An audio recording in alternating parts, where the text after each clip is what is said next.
काम करता था, एक सेठ के यहाँ एक मजदूर काम करता था और सेठ की शाम को उसको मेहनत के रूप में 4 रोटी का आटा देते थे। कितनी? 4 रोटी का। ये सिलसिला लगातार चलता रहा। एक दिन व्यक्ति शाम को आकर 4 रोटी बनाई और नहाने के लिए चला गया। जब आकर देखता है तो उसमें से 3 रोटी रह जाती है, 1 रोटी गायब हो जाती है। व्यक्ति परेशान हो जाता है, कंफ्यूज हो जाता है कि बनाई तो 4 रोटी थी, 1 रोटी कहाँ गई। फिर भी वो तसल्ली करके 3 रोटी खाता है और सो जाता है। अगले दिन यही सिलसिला दोबारा क्यों होता है? ये सिलसिला लगभग हफ्ते 10 दिन तक चलता रहता है। एक दिन वो ठान लेता है कि आपको मैं चोर को पकड़ के रहूंगा।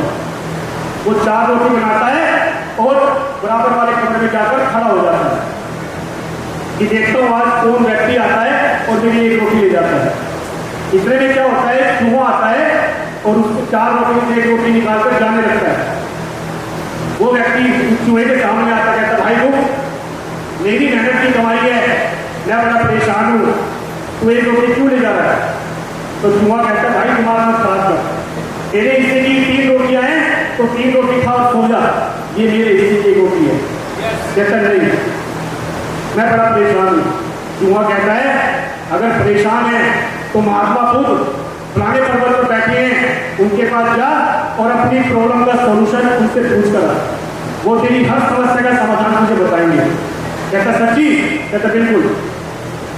व्यक्ति अगले दिन अपने सेठ के पास जाता है, कहता सेठ जी मुझे छुट्टी चाहिए, मुझे किसी काम से जाना है। सेठ जी कहता ठीक है चल। व्यक्ति अपनी एक कोठरी बनाता है, खाना पीना उसका सामान रखता है और चल देता है। चलते चलते रात हो जाती है, जंगल में से जाना होता है। देखता है कि एक जंगल में एक झोपड़ी, जिसमें एक छोटी सी रोशनी आ रही होती है। वो झोपड़ी का दरवाजा खटखटाता है तो अंदर से बूढ़ी अम्मा निकलती है। अम्मा कहती है हाँ बेटा। कहते हैं अम्मा मुझे आगे जाना है, जंगल है, रात हो चुकी है, क्या रात गुजारने के लिए मुझे आपकी झोपड़ी में किनारा मिलेगा क्या? कहती आजा बेटा अंदर आ जा। जैसे वो व्यक्ति अंदर जाता है, बैठता है तो देखता है अम्मा एक 20-22 साल की लड़की काफी देर से देख रहा होता है, बोलती नहीं है कुछ भी। व्यक्ति रात को रोटी खाता है और सुबह जाने लगता है। अम्मा से पूछता अम्मा ये क्या बात, आपकी लड़की बोलती नहीं है क्या? कहते बेटा क्या बताऊं, जब से ये पैदा हुई है जब से ये बोलती नहीं है। कहते अच्छा। अम्मा कहते बेटा तू कहाँ जा रहा है? कहते अम्मा मैं बड़ा परेशान हूँ, फलाने पर्वत पर महात्मा जी बैठे हैं, उनसे अपनी समस्या का समाधान पूछने जा रहा हूँ। कहते बेटा मेरी भी एक समस्या है, पूछ देगा क्या? कहता बोलो। कहते बेटी जब से पैदा हुई है ये बोलती नहीं है, बोली नहीं एक शब्द भी, ऐसा क्या उपाय करूं जिससे बोलना सीख जाए? कहता ठीक है। आगे जाता है, एक नदी जिसका बहाव बड़ा तेज है उसको पार करना होता है। अब वो पार कैसे करे? तो देखता है किनारे पर एक कछुआ बैठा है, बड़ा विशाल कछुआ बैठा है। तो उस कछुए को कहता है भाई मुझे नदी क्रॉस करवा देगा क्या? कहता बैठ मेरी पीठ पर। वो व्यक्ति कछुए की पीठ पर बैठता है, कछुआ उसको नदी क्रॉस करवा देता है। जब उतरता है जाने लगता है तो कछुआ कहता है भाई कहाँ जा रहा है? कहता बड़ा परेशान भाई, अपनी समस्या का समाधान निकालने के लिए महात्मा जी के पास जा रहा है। कछुआ कहता भाई मेरी भी एक समस्या है, बोलो। भाई काफी सालों से 700-800 साल हो गए मुझे इस कछुए की योनि से मुक्ति नहीं मिली। महात्मा जी से मेरी भी समस्या पूछना है, ऐसा क्या उपाय करूं जिससे मुझे मुक्ति मिल जाए? कहते ठीक है। आगे जाता है, ऊंचा पर्वत पार करना होता है। अब पार कैसे करें? तो देखता है पर्वत की चोटी पर एक साधु, वो भी तपस्या कर रहा होता है। वो साधु को कहता है ये तपस्वी मुझे इस पर्वत को क्रॉस करवा दो।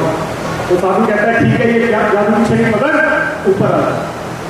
जादू की छड़ी पकड़ता है, ऊपर आ जाता है। तो जाने लगता है तो साधु वही तपस्वी कहते हैं भाई कहाँ जा रही हो? कहते हैं समाधान ढूंढने के लिए जा रहा हूँ, समस्या बहुत बड़ी है। कहते मेरी भी एक समस्या है, मुझे 1000 साल हो गए इस योनि में, तपस्वी की योनि में। मैं भी मुक्ति चाहता हूँ तो अपने महात्मा जी से मेरी मुक्ति का भी एक समाधान पूछना। कहते ठीक है। जब महात्मा जी के पास पहुंचता है, महात्मा जी ध्यान में बैठे होते हैं। जब महात्मा जी अपनी आंखें खोलते हैं, उनकी भी एक शर्त होती है। अब व्यक्ति के पास समस्या कितनी होगी? तीन समस्या होगी ना? कितनी? तीन। कैसे कैसे तीन समस्या हुई?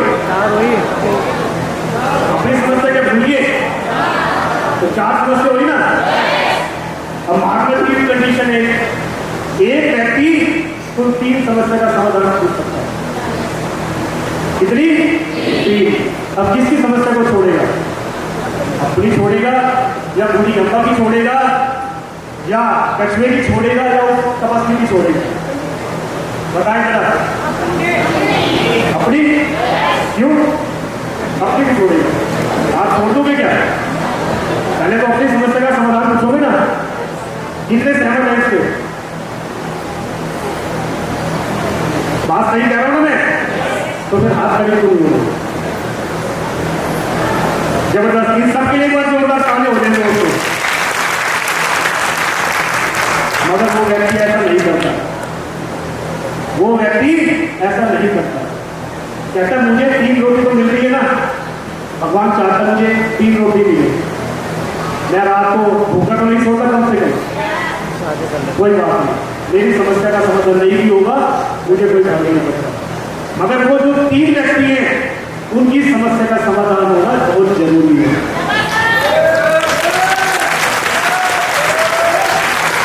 सबसे पहले वो तपस्वी की समस्या का समाधान पूछता है। एक तपस्वी है, 1000 साल से योनि में बैठे हैं, मुक्ति चाहते हैं, ऐसा क्या करे जिससे उनको मुक्ति मिल जाए? तो महात्मा एक ही वर्ड बोलते हैं, उस तपस्वी को बोलो अपनी जादू की छड़ी का त्याग कर दे। त्याग करेंगे तो उनको मुक्ति मिल जाएगी। जैसे भी ठीक है। फिर आता है कछुए का नंबर। कहते महात्मा जी एक कछुआ है, 700-800 साल से कछुए की योनि में मुक्ति चाहता है, क्या उपाय करें? कहते उस कछुए को बोलो अपने ऊपर की जो त्वचा है, जो कवच है, उसका त्याग कर दे, मुक्ति मिल जाएगी। कहते जी ठीक है। अब आते बूढ़ी अम्मा की समस्या का। कहते महात्मा एक बूढ़ी अम्मा है, 20-22 साल की लड़की हो चुकी है, जब से जन्म लिया है आज तक बोली नहीं है, ऐसा क्या उपाय करें जिससे वो बोलना सीख जाए? तो महात्मा जी ने एक ही वर्ड बोला, अम्मा को बोल लड़की की शादी कर दे, अपना बोलना सीख जाए। कहते जी ठीक है। कहते जी ठीक है। अब समस्या का समाधान पूछ के जैसे वो जाता है तपस्वी के पास, तपस्वी कहता है हाँ भाई समाधान मिला क्या? कहते हाँ मिला ना, तो बताओ। कहते अपनी जादू की छड़ी का त्याग कर दो, आपको मुक्ति मिल जाएगी। कहते ठीक है, जब मुझे मुक्ति मिलनी है तो इस जादू की छड़ी का मैं क्या करूंगा? एक काम कर, ये जादू की छड़ी तुम्हें रख दो। जादू की छड़ी मिल गई, क्या मिल गया उसको? पावर, उसको शक्ति मिल गई। अब दूसरा नंबर आता है कछुए का। कछुआ कहता है हाँ भाई समाधान मिला क्या? कहता हाँ मिला ना, तो बताओ अपना ऊपर का जो कवच है इसका त्याग कर, मुझे मुक्ति मिल जाएगी। कहते ठीक है। जैसे वो कवच उतारता है उसमें से हीरे जवाहरात मोती निकलते हैं। वो कछुआ कहता है मुझे पता हुआ क्या फायदा, मेरे किसी काम के नहीं है, मुझे तो मुक्ति मिल जानी है। एक काम कर, ये हीरे मोती तुम रख लो। शक्ति भी मिल गई, शक्ति भी मिल गई, धनवान भी मिल गया इस चीज के लिए वो गया था। अब आता है बूढ़ी अम्मा के पास। अम्मा कहती है हाँ बेटा समाधान मिला क्या? कहता हाँ मिला ना, तो क्या? अम्मा एक काम कर, अपनी लड़की की शादी कर दे, बोलना सीख जाएगी। अम्मा कहती है बेटा तेरे पास शक्ति भी है, पावर भी है, पैसा भी है, बड़ा आदमी भी बन गया, तेरे से अच्छा दबाव मेरे को कहाँ मिलेगा? ऐसे अच्छा दबाव मुझे कहाँ मिलेगा? एक काम कर बेटा मेरी लड़की शादी पूरी कर। तो दोस्तों इस कहानी के माध्यम से मैं आपको बात समझाना चाहता हूं, घर भला तो हो भला। इसी तरह से सिस्टम के लीडर, डीटीएम कंपनी के लीडर अपनी अचीवमेंट की तरफ ध्यान नहीं देते, अपनी अचीवमेंट को तो एक तरफ देते हैं। अपनी डाउन की अचीवमेंट की तरफ ध्यान देते हैं कि मेरी डाउन की अचीवमेंट जितनी ज्यादा होगी मेरा लेवल तो ऑटोमेटिकली हो जाएगा। मेरी डाउन में पैसा आना चाहिए, मेरी डाउन में पैसा आना चाहिए, मेरा पैसा बेशक से बाद में आ गए मुझे फर्क नहीं पड़ता। जिन लोगों ने मेरे ऊपर विश्वास किया है, सिस्टम के ऊपर विश्वास किया है, उन लोगों का विश्वास डगमगाना नहीं चाहिए। और अब तो आपकी डीटीएम कंपनी ने 1 नवंबर 2023 से पर सेल के ऊपर भी आपको इंसेंटिव देना शुरू कर दिया। आप अगर एक सेल भी आज के करते हैं आपके खाते में पैसा आ जाएगा। आज हिंदुस्तान की सिंगल एक कंपनी का नाम बता दीजिए जो आपको सिंगल सेल के ऊपर ही पैसा देती है। सिंगल एक कंपनी का नाम बता दीजिए। आएंगे आपके पास अदर कंपनियां आएंगी, आपका भरोसा तोड़ेगी, आपको रातों रात लखपति करोड़पति बनाएगी, आपके विश्वास के साथ खिलवाड़ करेगी और रातों रात गायब भी हो जाएगी। आपको कहेंगे हम आपको 1,000 का चेक देंगे, हम आपको 4,000 का भी देंगे, हम आपको 12,000 का भी देंगे, हम आपको 25 का भी देंगे, 30 का भी देंगे, 1,85 का भी देंगे, 2,80 का भी देंगे, 4,30 का भी देंगे और भी बहुत चेक देंगे। हम आपको 1,51,00,000 का भी देंगे, मगर देते नहीं है, देते नहीं है। रातों रात रफू चक्कर हो जाते हैं और आपकी डीटीएम कंपनी को देकर प्रूव कर चुकी है दोस्तों। हमने 1,000 का भी दिया है और हमने 1,51,00,000 का भी दिया है दोस्तों। 2 चेक दिए दोस्तों, 1,51,00,000 के 2 चेक दिए, वो भी हमारी बहनों ने अचीवमेंट किए दोस्तों। बहनों ने लिए बार बार नारी शक्ति को नमन करते हैं, नारी शक्ति को नमन करते हैं जो अपने परिवार की जिम्मेवारी को भी बखूबी निभाती हैं। और उसके बाद उसको क्या सुनने को मिलता है, हम क्या कहते हैं, सारा दिन घर में खाली बैठी रहती है, कुछ करती तो है नहीं, इसके बाद और कोई काम नहीं है, कहते ना। मगर हमारी बहनों ने भी अपने आप को प्रूव कर दिखाया हुआ है। जो हमारे लिए देश टाइम है उनका, वो देश टाइम में भी डीटीएम कॉन्ट्रैक्ट को करते हुए कितनी अच्छी अचीवमेंट ले लेते हैं, कितनी अच्छी चीजें ले लेते हैं। 1,000 से लेकर लखपति भी बनती है और करोड़पति भी बनती है। वो सबकी जुबान को बंद करती है, उनके ऊपर पूरे परिवार की जिम्मेवारी होती है। उस जिम्मेवारी को भी पूरी करते हैं, अपने परिवार के खाने पीने का भी ध्यान रखती हैं, घर में बड़े बुजुर्ग हैं उनकी दवा दारू का भी ख्याल रखती हैं और उसके बाद ये बिजनेस करती हैं। और बिजनेस करने से उनके घर में जो खुशी आती है शब्दों में बयान नहीं कर सकते दोस्तों।